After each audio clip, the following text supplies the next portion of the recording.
اب بات ذرا جموں کشمیر کے اندر انٹرنیٹ خدمات کی کر لیتے ہیں، کیونکہ اشفاق جس طریقے سے سب کو انتظار تھا کہ شاید جہاں سرکار کی جانب سے سپریم کورٹ کے اندر اپنا جواب دائر کیا گیا تھا اور کئی طرح کی دلائل بھی پیش کی گئی تھی، وہی دوسری جانب اب سپریم کورٹ پر سب کی نظریں تھی۔ کل چونکہ سپریم کورٹ کے اندر ایک بار پھر جموں کشمیر کا معاملہ پہنچا اور کیا کچھ رہا ذرا وہ بھی بتائیے گا، کیونکہ 4G انٹرنیٹ کی بحالی کو لے کر لگاتار سوال بھی پوچھے جا رہے ہیں اور اپڈیٹ بھی مانگی جا رہی ہے۔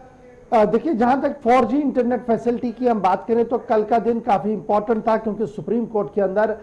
سماعت جو تھی وہ چل رہی تھی، اور کل کی سماعت جو تھی وہ اس لیے امپورٹنٹ تھی کیونکہ دونوں طرف سے بحث اور جرح جو تھی وہ مکمل ہو گئی تھی۔ اور سپریم کورٹ میں کل جس طریقے سے تین ججوں کا بینچ جو تھا، جسٹس این وی رمنا، انہوں نے آخری اطلاعات کے بعد جو بات سامنے آئی تھی،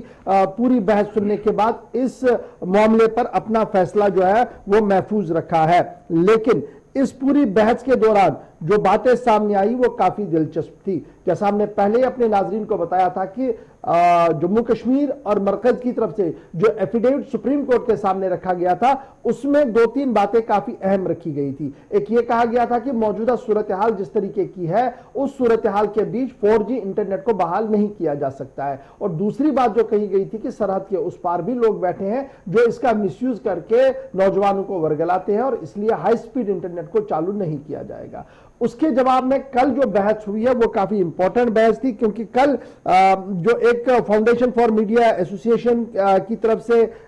جو کیس تھا اور دوسرا معاملہ جو تھا وہ پرائیویٹ اسکولز ایسوسی ایشن کی طرف سے تھا، دونوں کے وکلاء کی طرف سے جو بحث ہوئی ہے وہ کافی دلچسپ بحث تھی، اور اس میں کافی باتیں جو تھی وہ سامنے آئی تھی، جس کے بعد تینوں ججوں نے اس بات کو محسوس کیا کہ جس طریقے سے ایفیڈیوٹ کو فائل کیا گیا ہے دراصل وہ زمینی صورتحال سے کوسوں دور ہے۔ اسی لیے لگاتار ان سے یہ کہا جا رہا تھا کہ آپ ٹرائل بنیادوں پر کچھ دنوں کے لیے اس کو تو چلا کے دیکھیے، اگر سچویشن خراب ہوتی ہے، حالات خراب ہوتے ہیں تو اس کے بعد اس کو دوبارہ بھی بند کیا جا سکتا ہے۔ ایک اور دوسرا، کیا سن 1990 سے لے کر جب انٹرنیٹ فیسلٹیاں نہیں تھی، کیا ملیٹنٹوں کے حملے نہیں ہوتے تھے، اور کیا ملیٹنٹ سرحد پار سے اپنے اکاؤنٹ کے ساتھ رابطے میں نہیں تھے؟ اس طریقے کی باتیں اور اس طریقے کی ڈسکشن جو ہے وہ کل اس پورے معاملے کے دوران ہوئی ہے۔ بہرحال مسئلہ یہ ہے کہ رائٹ ٹو ایجوکیشن کا بھی کل حوالہ دیا گیا، اور یہ کہا گیا کہ جہاں انٹرنیٹ فیسلٹی کو لے کر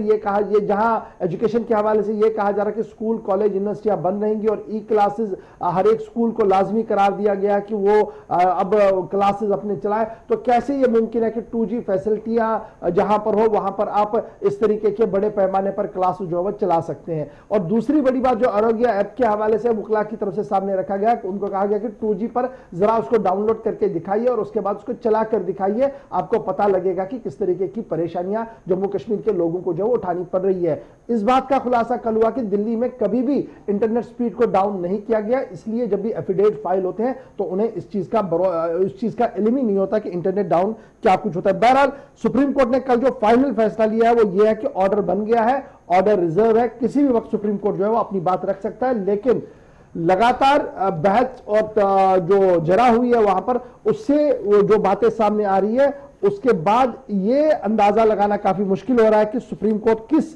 سمت جا سکتا ہے، کیونکہ سرکار کی طرف سے اٹارنی جنرل